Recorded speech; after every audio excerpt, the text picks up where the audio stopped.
ሩታዬ ሀብቴ የልዑልዬ እናት እንደዚያው እምር ድምቅ ብላ እየመጣች ነው። ብዙዎቻችሁ ደግሞ እውነት በጣም እየተናደዳችሁ እየተቃጠላችሁ ነው ያላችሁት። አብርሽን በግድ ነው ወይ ወደ ሩታ የምትመልሱት ብላችኋል። እኛ ምን ተባለ ታዲያ? ወደ ትዳርክ ተመለስ፣ ልጆችክን አሳድግ ነው እንጂ ለአብርሽ ጥላቻ ወይ ለሄርሜላ ጥላቻ ኖሮብኝ አይደለም። እኔም ማለት ነው ግን ነገስ ከሄርሜላ ጋር ታልተስማማ እዛስ አስወልዶ እንደሚሄድ በምን እርግጠኛ ናት ሄርሜላ ማለት ነው። እና ለሩታ እውነቴን ነው፣ ለአንዷ ያልሆነ ባል ለአንዷ ይሆናል ማለት ሁሉም አንድ አይደሉም። በእርግጥ ሆኖም ሩታ እንግዲህ እንደዚህ አምሮባታል። አልሰማም አላይም፣ እውነቴን ነው፣ አልፈጭም አልቀዳም ብላ እንደዚህ እያበበች ነው ያለችው። ብዙዎቻችሁ እንግዲህ አልቅሳ ትለምነዋለች። አብርሽን የመሰለ ባል አታገኝም እያላችሁ ነው። እውነቴን ነው። ሩታን የመሰለ ሚስት አያገኝም እሱም ማለት ነው። እና አብሶ በቃ ቡዜ በጣም እየተፍጨረጨረች ነው በአሁን ሰዓት ያለችው። ከዚህ ቀደም እንግዲህ ከጎንሽ ነኝ ያለችው እውነቴን ነው ማስመሰል ጥላቻን እያሳየች ነው የምትገኘው። ሩታዬ የልዑልዬ እናት እውነቴን ነው። አሁንም ጉዞ ወደፊት እያበብሽ ከልጅሽ ጋር በህይወቷ በአሁኑ ሰዓት በጣም ደስተኛ እንደሆነች እየተናገረች ነው። እና እንግዲህ ልዑልንም ብቻዬን ነው እያሳደጉ ያለሁት ብላለች። እኔም ፍላጎቴ አብረሽ ወደ ትዳሩ እንዲመለስ ነው፣ ግን በግድ አይደለም፣ በራሱ ፍላጎት። አሁን በራሱ ፍላጎት እንዳይመለስ አንድ የያዘው ድብዳ አለ ማለት ነው። እውነቴን ነው። የመንግስት ዕዳ እንኳን እንደዛ እኔ እንጃ በአንድ ግለሰብ ላይ የሚከብድ አይመስለኝም። እና አሁን እሱ የሄርሜላ ነገር በጣም ከብዶታል። የሄርሜላ መጥፎ ናት እያልኩ አይደለም፣ ጥሩ ልጅ አይደለችም እያልኩ አይደለም። ስለ እሷ ባግራውንድ አላውቅም። እንግዲህ ያመጧት እና አቤል ናቸው ለአብርሃም። በእርግጥም ትመጥነዋለች፣ ትሆነዋለች፣ ሩታ ገፍተዋለች ብለው ነው ያመጡትና በዛን ሰዓት እኛ ሁላችንም እኔም በሩታ ፈርጄ ነበረ። ግን ዞር ብዬ ሳስበው ሴት ነኝ፣ አብሶ ነፍሰ ጡር ሆናችሁ ያው የሆርሞን የተለያዩ ነገሮች አሉ። በዛን ሰዓት ብቻውን ስታለቅስ ነበር እና እግዚአብሔር ይመስገን ዛሬ ላይ እዚህ ደርሳለች። ጠንክራ ጎበዝ ስለሆነች ማለት ነው። አንዳንድ ወንዶች አላችሁ ሴትን ልጅ ሰብራችሁ የምትሄዱ ዳግመኛ የምትነሳ አይመስላችሁም።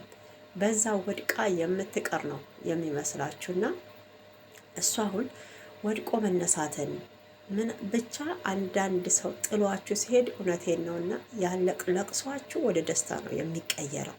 ጠንክራችሁ ከሱ በላይ ሆናችሁ ምን ያህል እውነቴን ነው ምን ያህል ኃይል እንዳላችሁ ከእግዚአብሔር በታች ማሳየት አለባችሁ ብዬ ነው የማምነው።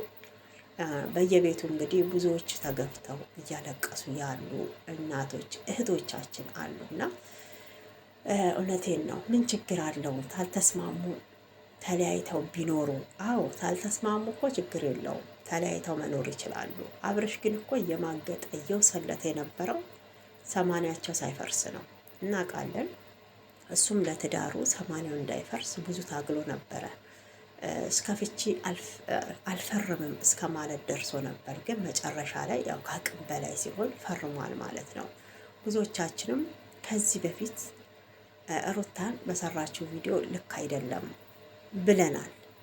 አሁን ላይ ደግሞ አርግዣለሁ ብላ በመምጣቷ እንደ አዲስ አጀንዳ ቡዜን ወደ ኋላ እየተመለሰች ያንን ነገር እያስታወሰች ነው ያለችው ማለት ነው። እና ወንድሟ ነው፣ ልክ ናት። እኔም መረዳት አለሁኝ። በዚህ መልኩ አይደለም፣ በጩኸት አይደለም፣ ራስሽን በመጉዳት አይደለም ቡዜ ማለት ነው። ራስሽን በማናደድ አይደለም። አሁን ወንድምሽን ዴቭን ቀስ ብሎ ሩታን እንግዲህ የእርግዝናውን ውጤት ምርመራ ይዞ ሲመጣ ነው አንቺም ትንሽ የተረጋጋሽው። እና ሩታም ቃል ገብታለች በምንም ችግር እንደሌለባት። ይሄ ነገር እርግዝና ነው እንጂ ቦርጭ እንዳልሆነም ግልጹን ነው የተናገረችው። ደስ ሊልሽ ይገባል። እንደውም ወንድሜ ልብ ገዛ፣ ልብ ይገዛል። ከአንድም ሁለት ልጅ ሲሆን እውነቴን ነው።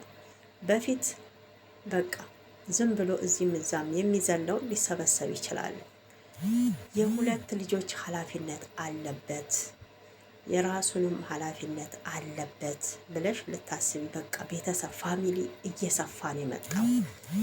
ስለዚህ ይረጋጋል፣ እኛም እንመክረዋለን። አንቺም እውነትሽን ተሆነ ሄደን ቼክአፕ እናስደርግና እውነቱን እንወቅ፣ ደስታችን እንግለጽ፣ ፋሚሊ ይስማ ነው የሚባለው። እንደ ትልቅ ሰው፣ እንደ ትልቅ ሴት፣ እንደ ታላቅ እህት ሆነሽ ስትመክሪያት ማለት ነው። እና አንቺ ግን ለምን ይሄ ተደረገ? አብርሽ ሳያቅ ነው እንዴ? እኔ አላቅም ተደፍሬ ነው የሚለው እሱ። ምንድን ነው የሚደፈረው? ሴት ነው እንዴ? ወንድ ነው እኮ ሴትን የሚደፍረው እንጂ ሴት ወንድን አልደፍረው። ደግሞ ተደፈርኩ የሚለው እኮ በውጭ ሰው አይደለም፣ ሚስቱ የልጆቹ እናት ናት።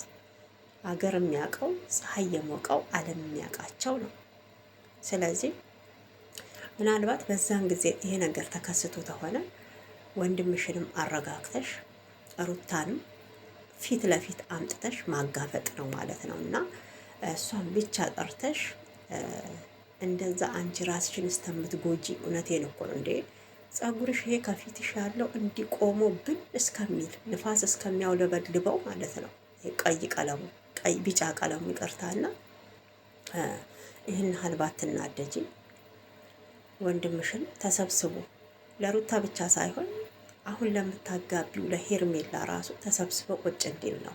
ነገም ደግሞ ይሄ ነገር በሄርሜላ ላይ እኮ ቢደርስ ጥሏት ደግሞ ሌላ ጋር ሊሄድ ነው ማለት ነው። እና ከአንድ ሰው ስብስብ ብለ ቁጭ በል። ብዙ አይነት አባላዘር በሽታም እኮ አለ ብለሽ ምከሪው ማለት ነው። እውነቴን ነው።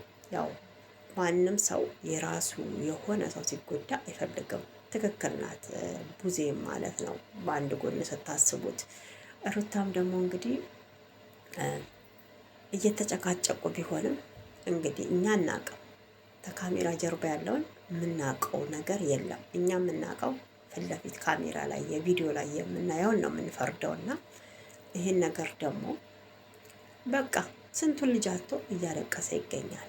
ቡዜም ተረጋግተሽ ሩታን ወደ ምርመራ ወስዳችሁ ደስታችሁ መግለጽ ተቻልሽ። ወንድምሽ ተሰብስቦ ወደ ትዳሩ ድጋሚ ጥፋት ሩታም አብርሽም እንዳያጠፉ መምከር ነው ያለብሽ። እኔ እንግዲህ ይሄንን ነው የምለው። ውድ ተመልካቾቼ ለኦርቶዶክስ እምነት ተከታዮች እንኳን ለትንሣኤው በዓል በሰላም አደረሰን አደረሳችሁ። ላለው ላይክ ሰብስክራይብ እያደረጋችሁ አበረታቱኝ። አገራዊ ኢትዮጵያ ሰላም